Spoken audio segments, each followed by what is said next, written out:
Halo teman-teman semua, perkenalkan nama saya Anissa Septia Zara, NIM 18031123 dari kelas Pendidikan Biologi C 2018. Baiklah, pada kesempatan kali ini saya akan membahas tentang materi fotosintesis.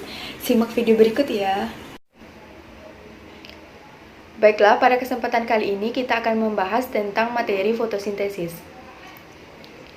Pada materi fotosintesis ini terbagi menjadi 4. Yang pertama yaitu pengertian fotosintesis, yang kedua proses dan hasil reaksi fotosintesis, yang ketiga reaksi gelap dan reaksi terang, dan yang terakhir yaitu faktor-faktor yang mempengaruhi fotosintesis. Pertama kita masuk kepada pengertian fotosintesis. Sebagaimana kita tahu, tumbuhan berbeda dengan organisme lainnya yang dapat menghasilkan nutrisi sendiri. Nutrisi tersebut dihasilkan melalui proses fotosintesis. Fotosintesis adalah proses pembentukan bahan organik atau glukosa dari zat-zat anorganik H2O dan CO2 dengan bantuan cahaya matahari.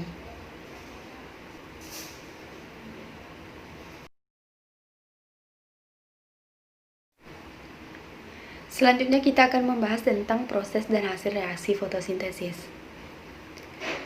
Proses fotosintesis yang pertama yaitu karbon dioksida yang ada di sekitar tumbuhan langsung diserap melalui jaringan stomata yang ada di daun. Air yang ada di sekitar tanaman langsung diserap melalui akar dan diteruskan ke daun melalui batang-batang tumbuhan. Tepat di siang hari, intensitas cahaya yang turun langsung ditangkap oleh klorofil untuk proses fotosintesis. Energi sinar matahari yang sudah ditangkap tadi langsung akan mengubah air menjadi oksigen dan hidrogen. Terakhir, hidrogen yang sudah dihasilkan tadi akan langsung digabungkan dengan karbon dioksida untuk menghasilkan zat makanan untuk kebutuhan tumbuhan tersebut.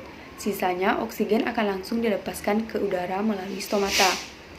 Hasil reaksi fotosintesis yaitu 6CO2 ditambah 6H2O menghasilkan C6H12O6 ditambah 6O2. Fotosintesis menggunakan energi matahari untuk menyusun zat gula sederhana. Yang kedua, zat gula disusun dari bahan dasar yaitu berupa H2O dan CO2. Fotosintesis menghasilkan bahan sisa berupa O2 dan H2O. Pada umumnya, pabrik tempat fotosintesis adalah daun. Fotosintesis berlangsung pada jaringan tiang atau palisade dan jaringan bunga karang atau spons. Jaringan tiang dan bunga karang merupakan bagian yang disebut daging daun atau mesofil. Di dalam sel-selnya terdapat banyak organel berbentuk bulat atau lonjong yang berwarna hijau disebut dengan kloroplas. Kloroplas banyak terdapat pada mesofil, terutama pada jaringan tiang. Selanjutnya kita akan membahas tentang reaksi gelap dan reaksi terang. Pada proses fotosintesis melibatkan dua rangkaian reaksi, yaitu reaksi gelap dan reaksi terang. Seperti namanya, reaksi terang tergantung pada cahaya, disebut juga dengan reaksi Hill. Sementara, reaksi gelap tidak bergantung pada cahaya dan disebut juga dengan siklus Kelvin. Yang pertama kita akan membahas reaksi gelap atau disebut juga dengan siklus Kelvin. Reaksi gelap menggunakan ATP dan NADPH untuk mengkonversi CO2 menjadi gula. Siklus Kelvin ini terjadi di stroma. Siklus Kelvin memiliki 3 tahap, yang pertama yaitu fiksasi karbon, yang kedua reduksi, dan yang ketiga regenerasi akseptor CO2. Selanjutnya kita akan membahas reaksi terang. Energi cahaya akan diubah menjadi energi kimia dengan menghasilkan oksigen sebagai produk samping. Reaksi terang terjadi di dalam membran tilakoid. Energi cahaya yang diserap klorofil dalam membran tilakoid akan digunakan untuk membentuk ATP dan ADP dan fosfat. Pada fase ini terjadi fotolisis air yang menghasilkan oksigen. Yang terakhir yaitu faktor yang mempengaruhi fotosintesis. Faktor yang mempengaruhi fotosintesis ini ada dua, yaitu faktor dalam dan faktor luar. Yang pertama kita bahas yaitu faktor dalam, terdiri dari umur daun, keadaan stomata, bentuk dan struktur daun. Yang pertama yaitu umur daun. Bila usia daun semakin tua, pastinya aktivitas fotosintesis akan semakin lambat. Daun yang berusia tua dapat ditandai dengan warna daun yang mulai menguning, sehingga pada kondisi tersebut jumlah klorofil semakin sedikit. Kondisi seperti ini tentulah akan menurunkan fungsi kloroplas, sehingga proses fotosintesis pun menjadi melambat. Yang kedua yaitu keadaan stomata. Pembukaan stomata meningkatkan difusi CO2 yang juga akan meningkatkan kecepatan fotosintesis. Yang ketiga yaitu bentuk dan struktur daun.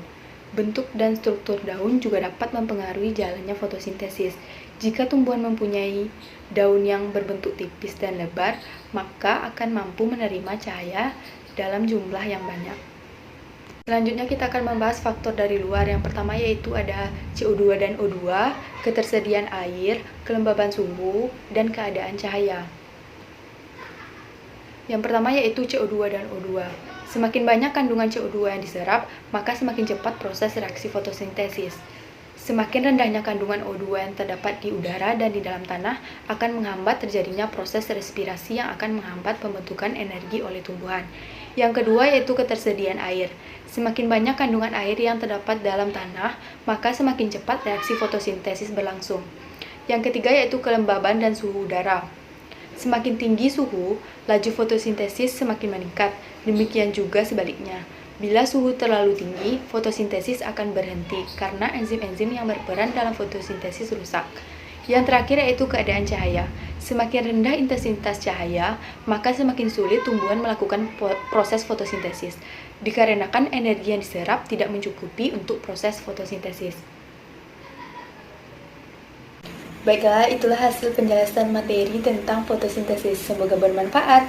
Bagi teman-teman yang suka, jangan lupa like, comment, and subscribe ya. Thank you. Bye-bye.